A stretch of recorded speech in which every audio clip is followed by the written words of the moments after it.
Hey, what's up there, YouTubers? It's me again, Brian, aka Gamer 55551. And for this video, I'm going to be doing what I look at my top games of 2022. Now, normally I would break it down into like top 10s and do separate videos, but because a lot of things happened in 2022, ranging from me moving into my condo to finally setting up my PS5 and anything like that, I decided to do instead, this one's going to be a breakdown of all three consoles and into the multi-platform. So the first part will be about the PS5 in terms of what I thought were my top pick of top 5 PS5 games of 2022. The second part will be Xbox and GamePass and what my top 5 were for that system.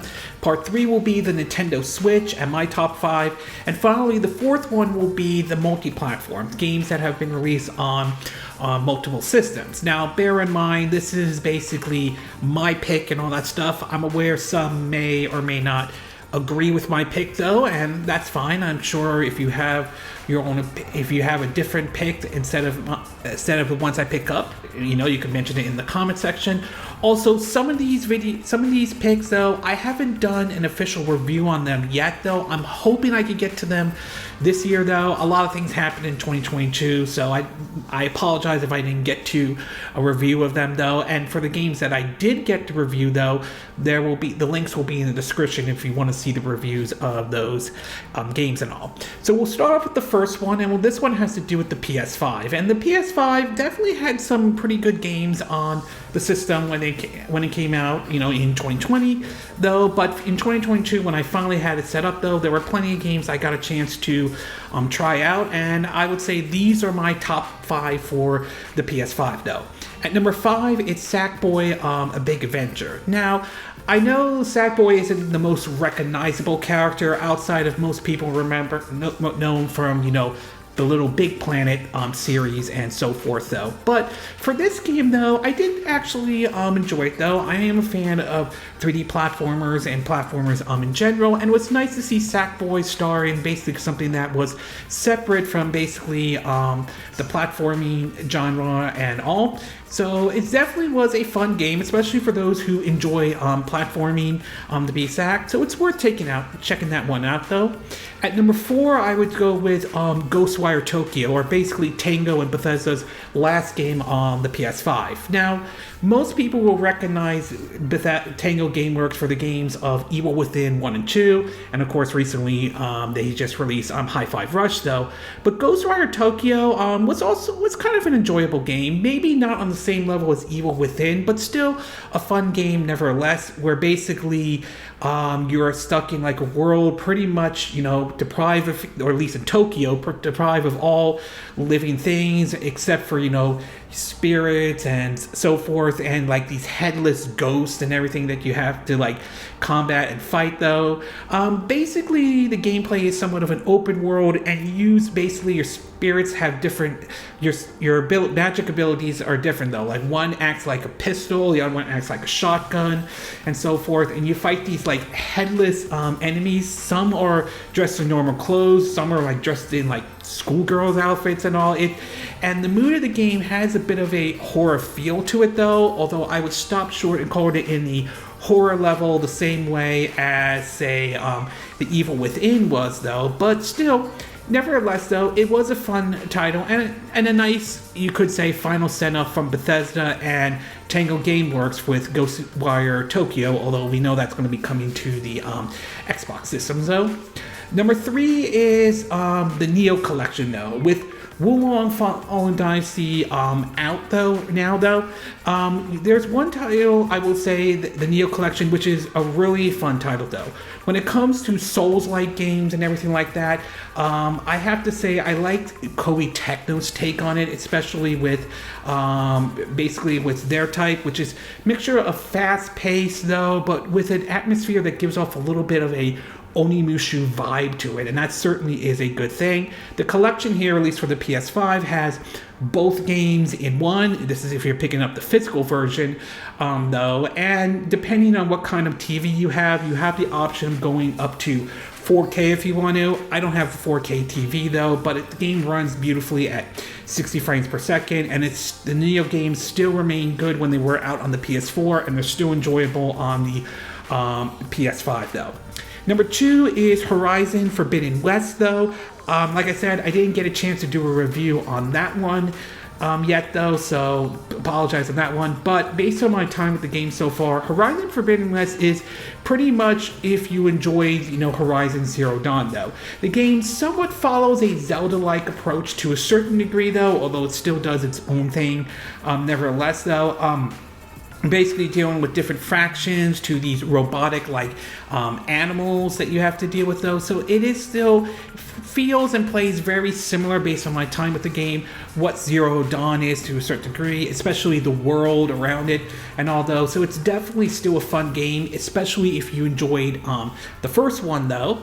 And finally, at number 1 for the best PS5 games of 2022, again, this one I haven't yet done a review yet. I'm hoping to get to that one soon, and that is God of War Ragnarok, though. When God of War came out in 2018, though, it was sort of a bit of a departure from where the traditional God of War games were, which sort of followed more closely to, the Devil May Cry or Rygar the Legendary Adventure. This one took more into a third-person kind of approach and interest to a much older and somewhat tammed-down Kratos to a certain degree. This one kind of continues where that left off as Atreyu tries to find out what kind of person he is and so forth, though. As far as gameplay, though, it's very similar to 2018's God of War, so if you like that one, you'll probably like Ragnarok. If you didn't, you probably won't, though. But in either case, it is still a fun title nevertheless, and one I definitely recommend if you have a PS5 and all. Okay, we'll take a quick break, and when we get back, we'll get to part 2, and this one will be on the Xbox and Game Pass. So we'll take a quick break, and we will be right back.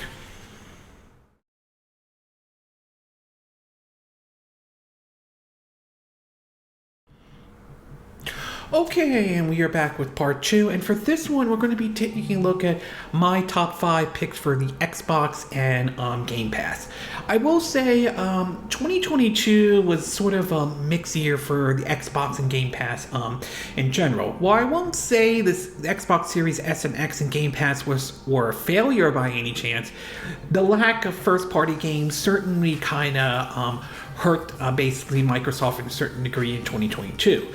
My hope is with 2023 things will be a lot better for them though. They're off to a good start with games like Hi-Fi Rush, which did pretty well for them though, to Age of Empires 2 Definitive Edition, so off to certainly a good start. We'll see how 2023 plays out for them, but as far as 2022 goes, they had some games on the system, majority of them multi-platform, but one that I thought definitely, while it might appeal to some folks out, it may not appeal to everybody, but it was still, I consider it my number 1 in terms of Xbox and Game Pass for 2022. So in terms of the top 5, we'll start with number 5 is Serious Sam 4 though. Now, I enjoyed the Serious Sam Collector's Edition though. The gameplay is pretty much like a throwback to some of the old school first-person shooters, particularly towards games like the Turok series and all. And Serious Sam 4 is certainly follows a similar approach as well though.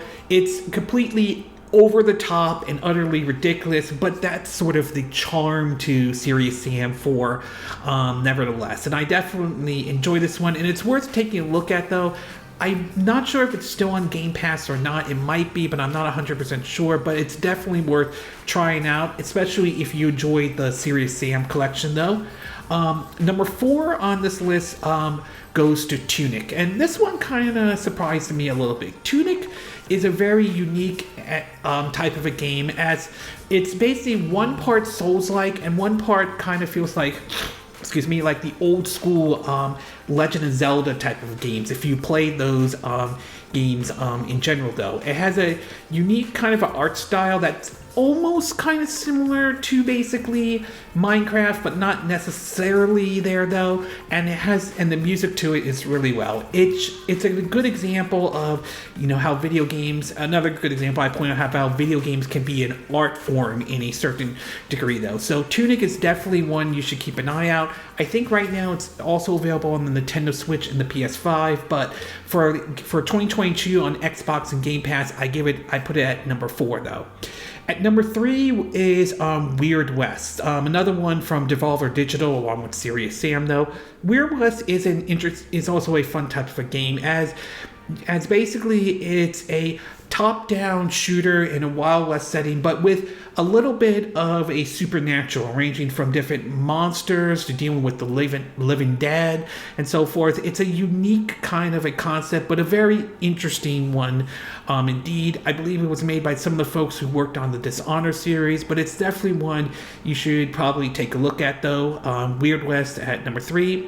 Number 2 is Gungrave Gore, though. Now, for me, hearing the fact that they were doing another entry of Gungrave, though, was kind of surprising, though, considering that the series kind of, in a way, disappeared after Gungrave Overdose back in 2004. So to see another one, like almost like 20 years later, is kind of surprising, but also enjoyable nevertheless, though.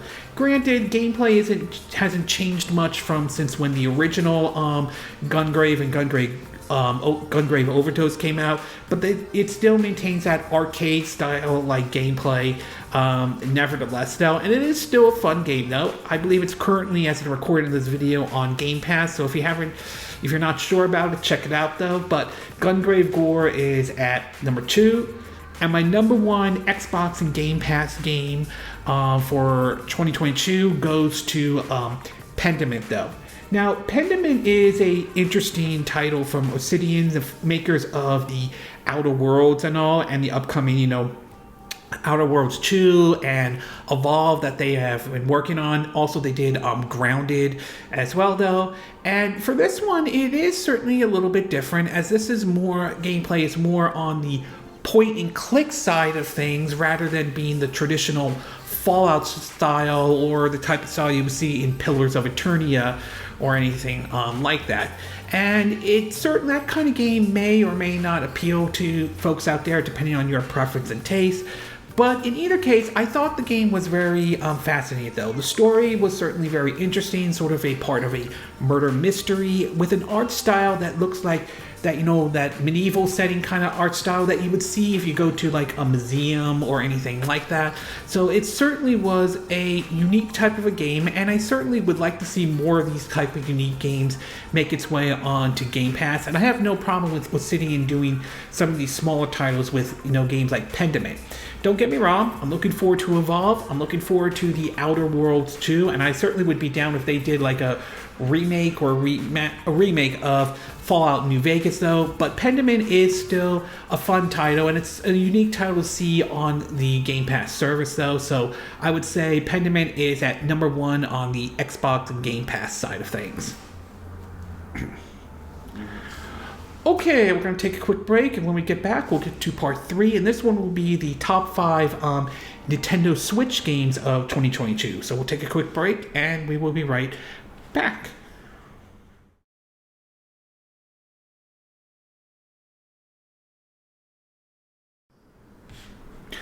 Okay, and we are back with part 3, and now this one we're going to be taking a look at the Nintendo Switch and games of the top 5 for 2022. Now, regardless of what your view of the Nintendo Switch, though, it still keeps chugging and chugging along, though, and 2022 was certainly a good year for the Nintendo Switch, especially with several games that came out, though, outside of one that did not do as well as many people had hoped for, although depending on which publisher or developer you ask, though, 2022 definitely had some pretty good Nintendo Switch games, though.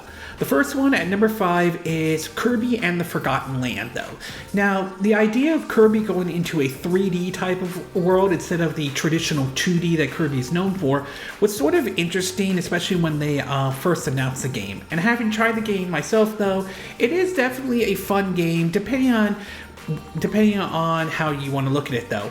In terms of the 3D, though, I would say that the 3D approach for Kirby and the Forgotten Land was more closer to kind of like what you saw in Super Mario 3D World than you would be with, say, like Super Mario Odyssey or anything like that, though. But what also was neat was some of the ideas where Kirby could actually inhale certain items, like he could inhale like a vending machine and shoot out like cans to enemies. He could hit basically, inhale a car and go through certain obstacles. It was certainly a very unique concept and sort of a interesting take on the whole idea, of Kirby inhaling certain enemies to become basically and using their power and ability though.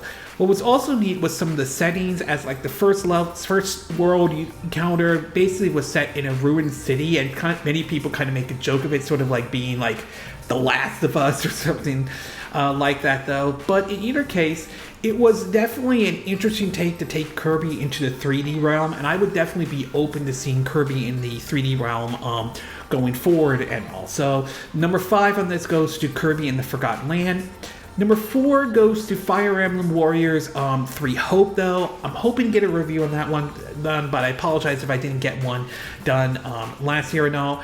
To me, though, Fire Emblem Warriors is another entry into the Nintendo-themed warrior type of games. That's basically using Nintendo characters and taking the warrior setting, though. And when it comes to those type of games, though, I always felt like the Nintendo-themed Warriors type of games are always better than the traditional Dynasty Warriors or Samurai Warriors type of game, because it feels like it goes a cut above basically that kind of stuff. And Fire Emblem Warriors 3 Hope is no exception.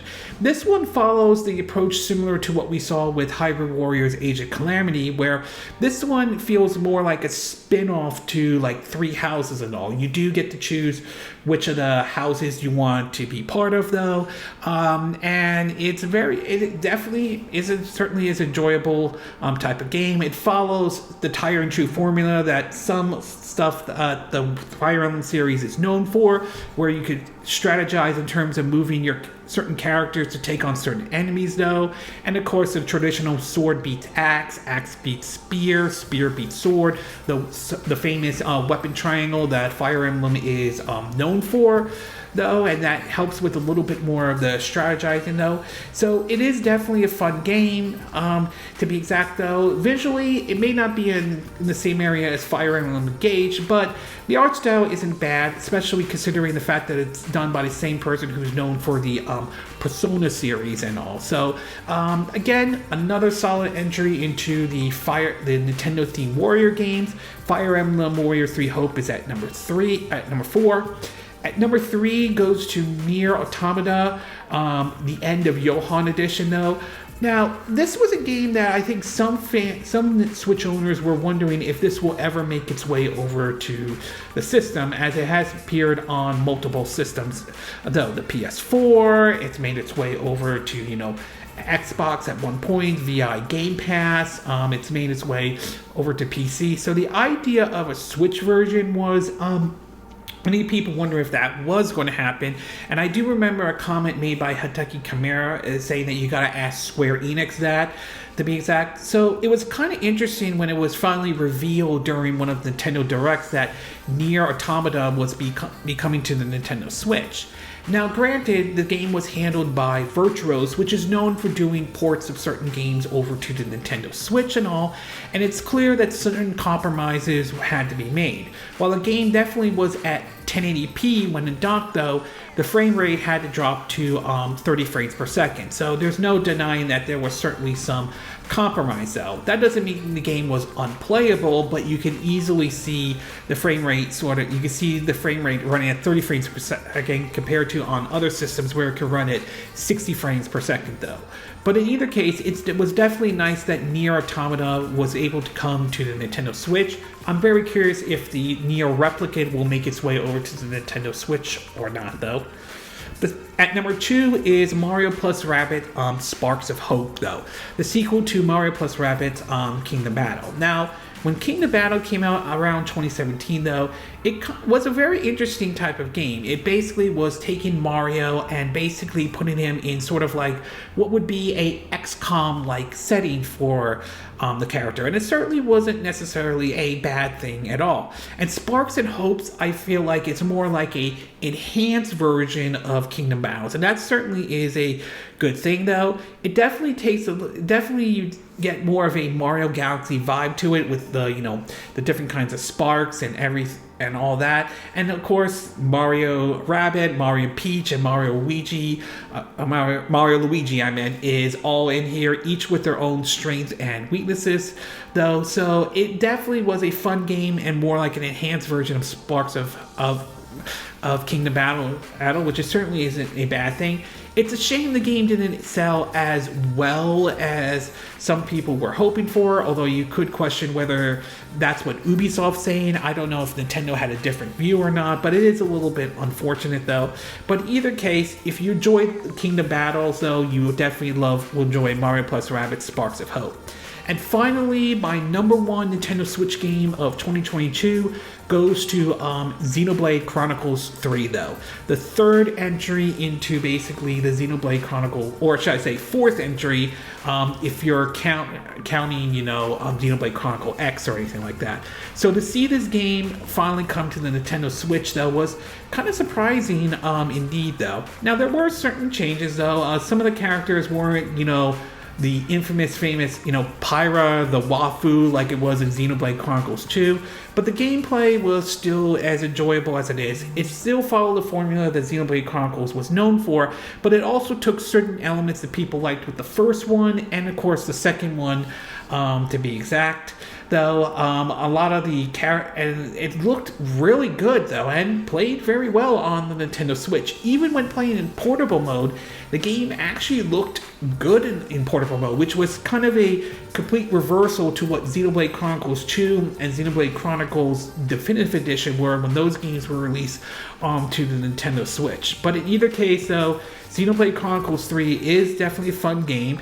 It is unfortunate this is a conclusion of what started in the first game. I'm curious to see what will happen if a Xenoblade Chronicles 4 ever does happen, though. But either way, though, Xenoblade Chronicles 3 is my number one Nintendo Switch game of 2022. Okay, we're going to take a quick break. When we get back, we'll get to our fourth and final part, and this one's going to be the Multiplatform's release of 2022. So we'll take a quick break, and we will be right back.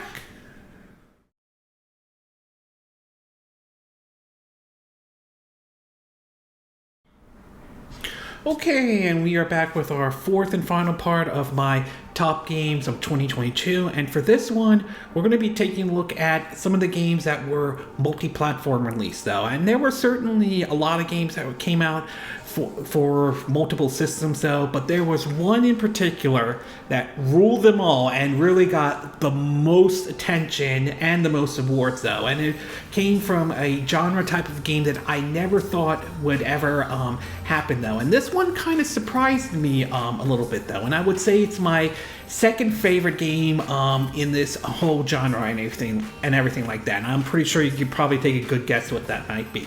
But we'll start off first at number 5, and this one has to be Tiny Tina's Wonderland. Now, I do want to say, though, I definitely enjoy the Borderlands series, though. It's definitely a favorite series of mine, ranging from the art style to the world of Pandora and the universe there to the FPS shooter mechanics mixed with several RPG elements, though.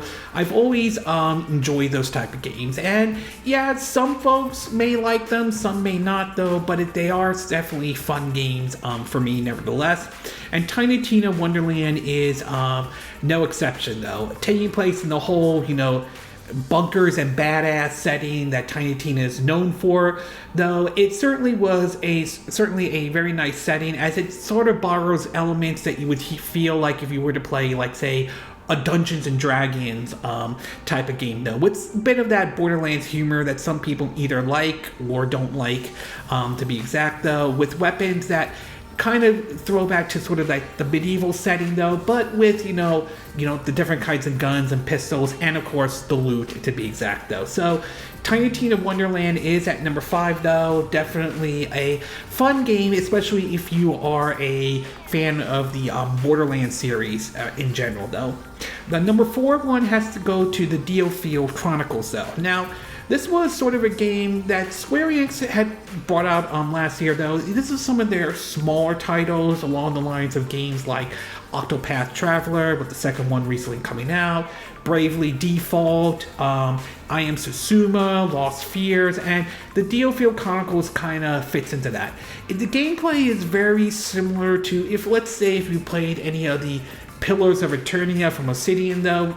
Some changes, but very similar nevertheless, though. And it was definitely a fun game with with mechanics like that, with a story that kind of felt something that you would feel like if you played, the Valkyrian Chronicle series that Sega is known for, though. So it definitely ran well on the Nintendo Switch, though I'm sure it's not going to look as good as, say, if you were to play it on like other systems like the Xbox Series X and S, or PS4, PS5, or PC for that matter. But in either case, it's definitely a fun game, especially if you're into strategy type games, though, and I would put that at number 4.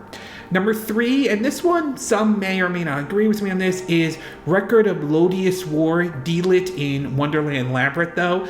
The thing about this one is that this is based off of an anime that existed. It was basically one of those 90s style of anime, though.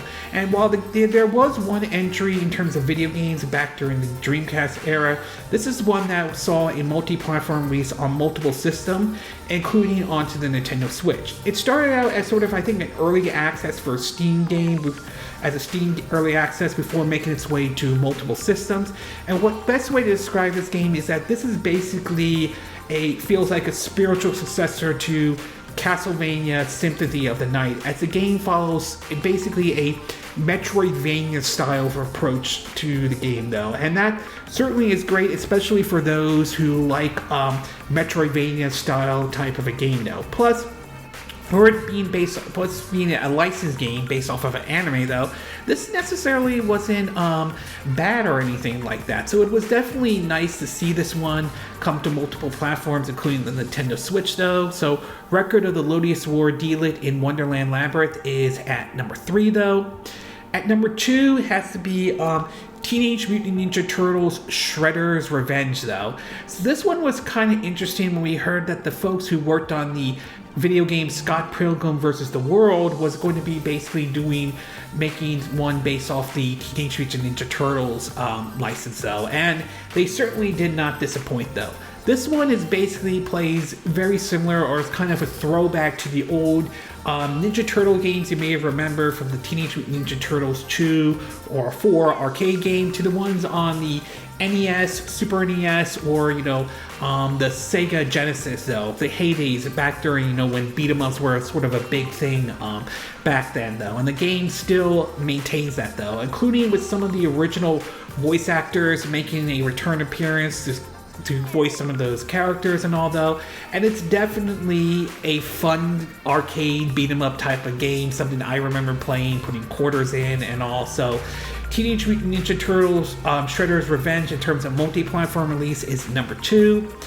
And the number 1 multi-platform release is got to go to Elden Ring. That one is number 1 on my list, though. This game really took the world by storm, to be exact, though. What it was basically an entry in the Soul series really blew up and all over the place. And I will say that my time with Elden Ring is basically, it feels like a culmination of what From Software learned when basically making games like Dark Souls, like 1, 2, and 3, Demon Souls, and Sekiro Shadows Die Twice, though. It basically follows a formula similar to what Breath of the Wild does, to a certain degree, as an open world approach, but still maintains that Souls-like approach, though, where you have to be very careful when confronting enemies. You gotta watch your stamina, you gotta watch your magic and your health, and make sure you're not surrounded or by a whole bunch of enemies that could basically kill you right on the spot, or make sure that you level up enough to be prepared to take on either some of the toughest bosses out there or even some of the toughest enemies that you could confront, though. And while the game does have exploration, though, there are risks to it, especially if you counter a tough enemy, but the risks could easily pay off if you find like a really good item and so forth. So it really depends on how much time and effort in terms of special you are willing to put onto it though. So this, I would say, ranks as my second favorite Souls game, with the Neo series being my number one, to be exact though. So Elder Rings is definitely, I would say, a must own, regardless of what platform you have, whether it's on the PS5, PS4, or Xbox One or Xbox Series S and X, or PC for that matter. But Elden Ring definitely is number one, at least in my book though, in terms of multi-platforms. Okay, this concludes my top games of 2022. And again, these are my opinion. What are yours?